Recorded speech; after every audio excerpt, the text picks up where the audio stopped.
আমি আছি ঢাকা কেন্দ্রীয় শহীদ মিনারে। আজ মহান 21শে ফেব্রুয়ারি। বিনম্র শ্রদ্ধা জানাই যাদের কারণে আমরা পেয়েছি আমাদের মুখের ভাষা বাংলা, পেয়েছি আমার মায়ের ভাষা বাংলা। তাদের প্রতি জানাই বিনম্র শ্রদ্ধা। দেখুন, ঢাকা কেন্দ্রীয় শহীদ মিনারের সামনে কি অপরূপ সজ্জায় সজ্জিত হয়েছে। গতকাল রাত থেকে এখানে আলপনা আঁকা হয়েছে, সমস্ত রাস্তায় আলপনা করেছে সমস্ত স্টুডেন্ট, সাধারণ জনগণ মিলে। সে এক অপূর্ব সুন্দর, সবাই ছবি তুলছে। আসলে ভাষা শহীদদের প্রতি শ্রদ্ধা জানিয়ে এই আলপনা আঁকা হয়েছে। দেখুন, অনেক সুন্দর করে আলপনা এঁকেছে এবং দেখেই ভালো লাগছে। ভাষার ইতিহাস আমাদের অনেক পুরনো। 1947 সালে দেশ বিভাগের পর থেকেই আসলে এই ভাষা নিয়ে অনেক আন্দোলন শুরু হয়। 1947 সালে ভারত এবং পাকিস্তান নামে দুটি স্বাধীন রাষ্ট্র গঠিত হয়। তারপর পাকিস্তানের ছিল দুটি অংশ, পশ্চিম পাকিস্তান আর পূর্ব পাকিস্তান। আসলে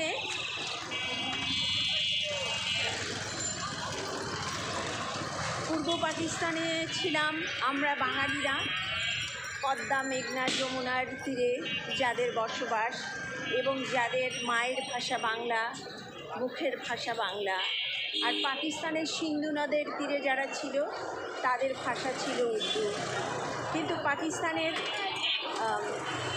মোহাম্মদ আলী জিন্নাহ উনি আমাদের উপর চাপিয়ে দেন রাষ্ট্রভাষা উর্দু হবে।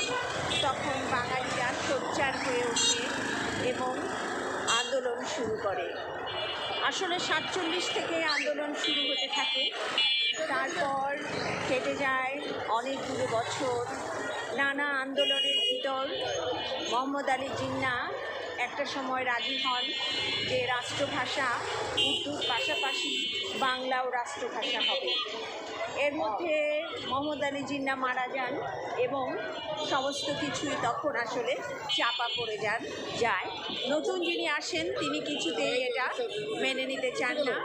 তারপর আসলে আন্দোলন শুরু করে।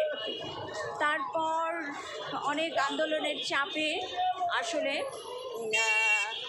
পাকিস্তানি ওরা যখন কিছুতেই মেনে নিচ্ছিল না যে বাংলা ভাষা রাষ্ট্রভাষা আসলে বাংলাও হবে, তারপর 1952 সালে 44 ধারা জারি করে। ঠিক এই ঢাকা মেডিকেলের প্রাঙ্গণেই আমাদের ছাত্ররা যখন মিছিল 44 ধারা জারি ভঙ্গ করে যখন মিছিল শুরু করে রাষ্ট্রভাষা বাংলার দাবিতে, ঠিক তখনই আমাদের ছাত্রদের উপরে এবং সাধারণ জনগণের উপরে আসলে গুলিবর্ষণ করে, যার ফলে রফিক, সালাম, জাব্বার, বরকত সহ আরও অনেক ভাষা শহীদরা আসলে শহীদ হন।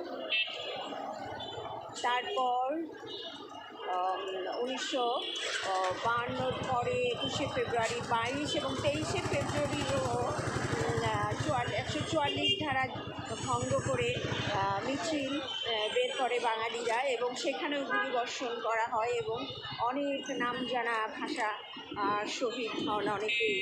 তারপর 26শে 21, 22, 23, 24, 25 তারিখের দিকেই আসলে খুব তাড়াহুড়া করে ঢাকা মেডিকেলের প্রাঙ্গণে ভাষা শহীদদের প্রতি শ্রদ্ধা জানিয়ে শহীদ মিনার তৈরি করে ফেলা হয়। তার অনেক পরে আসলে আমরা আসলে পাকিস্তানের উর্দু ভাষার পাশাপাশি বাংলা ভাষাও রাষ্ট্রভাষা হিসেবে স্বীকৃত হয়। তারপরে 1971 সালে মহান মুক্তিযুদ্ধের মাধ্যমে বাংলাদেশ স্বাধীনতা লাভ করে এবং তখন থেকেই বাংলা ভাষা, বাঙালিদের বাংলা ভাষা হয় রাষ্ট্রভাষা, আমাদের মায়ের মুখের ভাষা বাংলা ভাষা। এবং এ ভাষায় আমরা কথা বলি, এ ভাষায় আমরা আমাদের মনের ভাব প্রকাশ করি। আসুন আমরা সবাই ভাষা শহীদদের প্রতি বিনম্র শ্রদ্ধা জানাই। আসলে সমস্ত রাস্তা শহীদ মিনারের সামনে আসলে আলপনাতে ভরে আছে। দিন যত বাড়ছে, সময় যত গড়িয়ে যাচ্ছে, আসলে একটু আগেও এখানে গাড়ি ঘোড়া অতটা চলেনি, এখন আবার চলতে শুরু করেছে। মানুষের ভিড় আছে, মানুষ শহীদ মিনারে এসেছে বিনম্র শ্রদ্ধা জানাতে ভাষা শহীদদের প্রতি।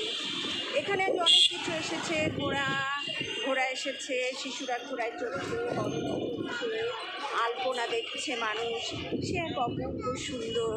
আসলে বাঙালিরা উৎসব, আমি আগেই বলেছি বহুবার, অনেক ভিডিওতে আমি বলি যে বাঙালিরা উৎসব প্রিয়, তারা উৎসব করতে পছন্দ করে। দেখুন আজও 21শে ফেব্রুয়ারির দিনে তারা ভাষা শহীদদের প্রতি বিনম্র শ্রদ্ধা জানাতে চলে এসেছে কেন্দ্রীয় শহীদ মিনারে। অপূর্ব সুন্দর আজ শহীদ মিনারের প্রাঙ্গণ, এবং সবাই নানা রঙের নানা বাহারের উঠেছে, সে এক অপূর্ব শোভামণ্ডিত হয়েছে। পরিবার পরিজন নিয়ে এসেছে, ছোট্ট শিশুকে নিয়ে এসেছে মা বাবা, তাদের জানাতে 21শে ফেব্রুয়ারি কী ছিল বোঝাতে। এটাই হচ্ছে আমার বাংলাদেশ। আসুন আমরা সবাই মিলে বিনম্র শ্রদ্ধা জানাই যেসব ভাষা শহীদদের জন্যে আমরা পেয়েছি আমাদের মায়ের ভাষা বাংলা ভাষা। এবং 1999 সালে এই আমাদের ভাষাটাই জাতীয় আন্তর্জাতিক মাতৃভাষা হিসাবে স্বীকৃতি লাভ করে।